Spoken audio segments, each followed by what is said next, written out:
Hello అందరికీ ఎలా ఉన్నారు? Welcome back to JR home blogs. నేను మీ జ్యోతి. ఈరోజు రెసిపీ వచ్చేసి స్వీట్తో దోశలు చేసుకుందామండి. దోశలు అంటుంది, స్వీట్ అంటుంది, ఏంది అనుకుంటున్నారా? స్వీట్ అంటే బెల్లంతోనే దోశలు వేసుకుంటాము.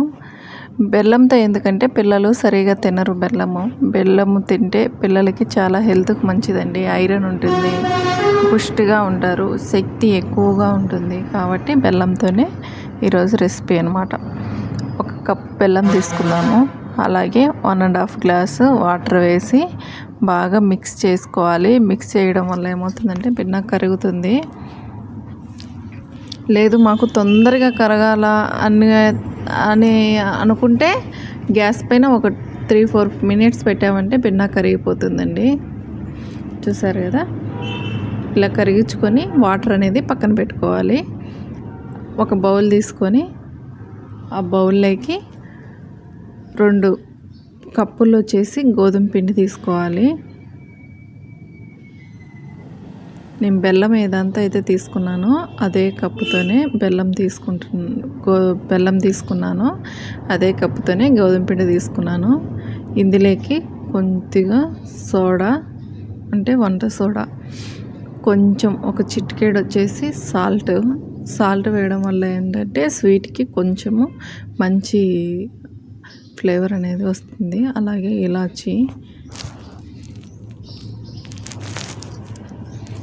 వేసి వీటిని బాగా మిక్స్ చేసేసి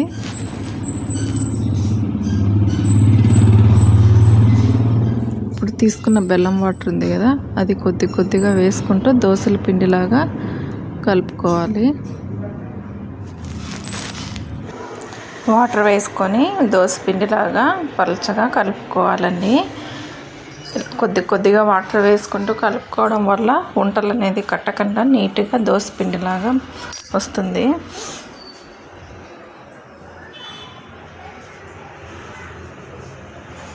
చూసారు కదా, ఇలా ఈ బ్యాటర్ అనేది దోశ పిండి అలా అయితే జారుడుగా ఉంటుందో అలా కలుపుకోవాలి. అలాగే గ్యాస్ పైన పెనం పెట్టేసి నెయ్యితో వేసుకుంటే ఇంకా టేస్ట్ ఉంటుందండి. కాకపోతే మా పాప నెయ్యి తినదనేసి నూనె వేసి చేస్తున్నాను. దోశలాగా ఎక్కువగా స్ప్రెడ్ చేయకూడదండి.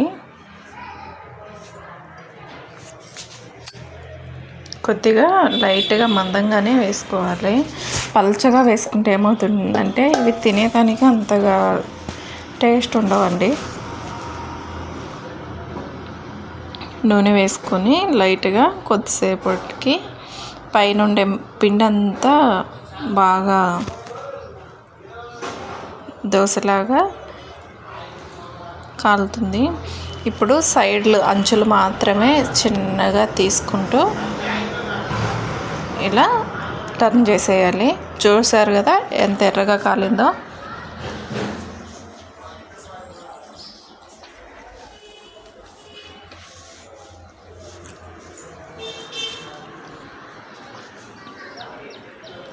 దీన్ని ఒక ప్లేట్లోకి తీసుకొని సర్వ్ చేసేద్దాము. వీటిని ఇలాగే అయినా తినేసేయచ్చు, లేదు అంటే కొబ్బరి కారం ఉంటుంది కదా, దాంతో అయినా తినచ్చు, లేదా అల్లం చట్నీతో అయినా తినచ్చు. కానీ మా పిల్లలు ఇలాగే తినేస్తారు. ఓకేనా అండి? మన ఛానల్ని ఫస్ట్ చూస్తున్నట్టయితే సబ్స్క్రైబ్ చేయండి.